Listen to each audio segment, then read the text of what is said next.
Berikutnya dari Ummu Abdirrahman.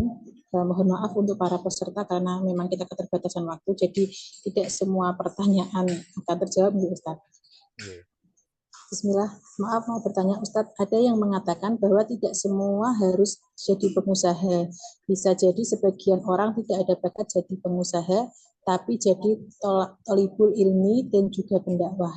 Saking sibuknya dakwah dan thalibul ilmi sehingga tak ada waktu untuk bekerja. Apakah ini dibenarkan? Apakah hal ini bisa disamakan dengan ashab Yusufah di zaman Rasulullah Shallallahu Alaihi Wasallam? Lalu bagaimana pendapat Ustadz mengenai pemuda yang sudah ingin menikah namun belum mapan? Bolehkah orang tua menikahkan anak laki-laki walaupun belum mapan? Syukran jazakumullah khairan. Baik, memang anak-anak kita tumbuh itu bisa menjadi tiga potensi, Bu ya. Pertama, bisa menjadi potensi seorang yang ulama, ya. Dia menjadi seorang pengajar, ustadz, atau mungkin akademisi. Dia fokus di pesantren, mengajar anak-anak, ya, dan dia dapat mukafaah dari mengajarnya itu. Jika mukafaahnya itu tidak cukup, maka dia akan mengajar lagi untuk mendapatkan tambahan-tambahan sehingga sekiranya kehidupannya menjadi cukup. Dan saya lihat teman-teman yang mengambil opsi ini, ya alhamdulillah, ya, mereka tidak sampai pada tataran kekurangan, tetapi mereka juga tidak sampai pada tataran kelebihan.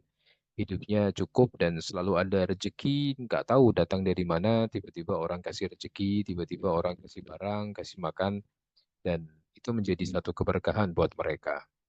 Kemudian ada juga anak-anak kita itu yang bisa tumbuh menjadi umarok, ya. Mereka tidak begitu cakap menjadi ulama, tetapi mereka pintar ketika mengatur orang, sehingga mereka tumbuh menjadi orang-orang yang layak untuk menjadi pemimpin, pemerintah misalnya.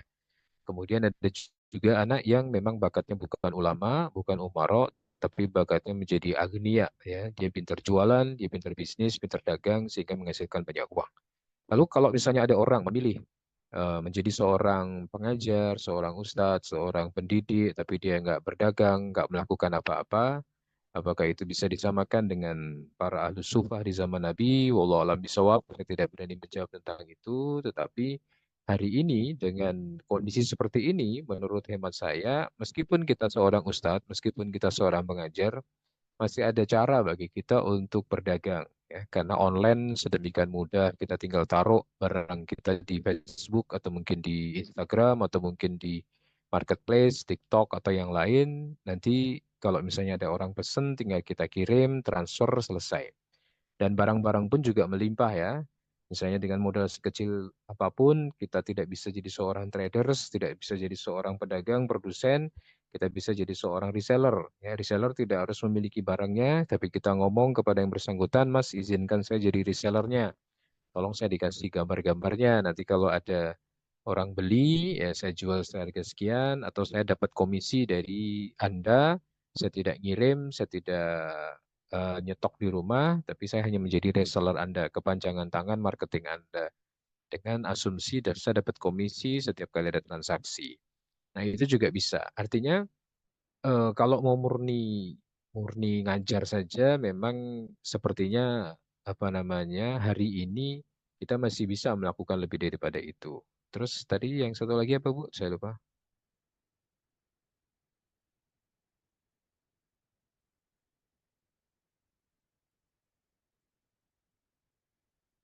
Menikah, anak menikah kalau nggak salah tadi Oh Ustaz. ya, jadi Menikahkan. anak anak laki-laki belum mampu tapi pengen menikah. Bagaimana?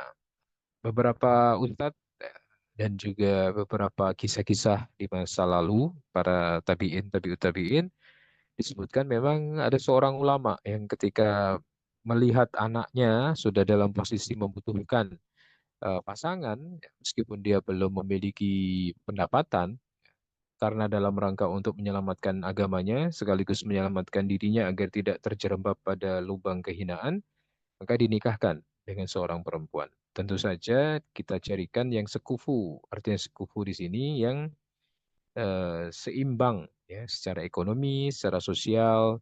Misalnya kalau anak kita memang belum punya pendapatan yang lebih, ya kita mencari keluarga yang tidak melihat pendapatan atau tidak melihat ekonomi sebagai tolok ukur. Karena hari-hari ini ada juga keluarga-keluarga kaum muslimin yang melihat Yang penting anak saya itu sudah ada imamnya, ya. Perkara nanti apakah dia akan mendapatkan maisah dari mana, nanti orang tua bisa carikan usahalah buat mereka, dimodali, diajari, dan kemudian dibina, dibimbing, fa insya Allah nanti rezeki Allah itu pasti akan datang. Nah, tawakal tapi dengan ikhtiar. Kita tahu bahwa setiap orang pasti diberi rezeki sama Allah, tapi kita pun juga harus ikhtiar. Nah, makanya pentingnya kalau kita punya anak laki-laki itu sejak awal usia SMA mungkin sudah dilihat ya, anak ini bakatnya apa ini, kalau jualan jualan apa, kalau bisnis bisnis apa. Kita coba, "Nah, nak ini ada komoditas kayak gini nih, coba kamu tawarkan, coba kamu jualan, coba lihat." Nah, nanti insya Allah biasanya Bu ya, kalau belum punya tanggung jawab, mungkin belum memiliki semangat untuk jualan, tapi nanti kalau sudah punya tanggung jawab, sudah punya istri, sudah punya anak, dia akan gigih untuk mencari maisah dan insya Allah dibukakan pintu rezeki yang lebih lebar. Seperti itu.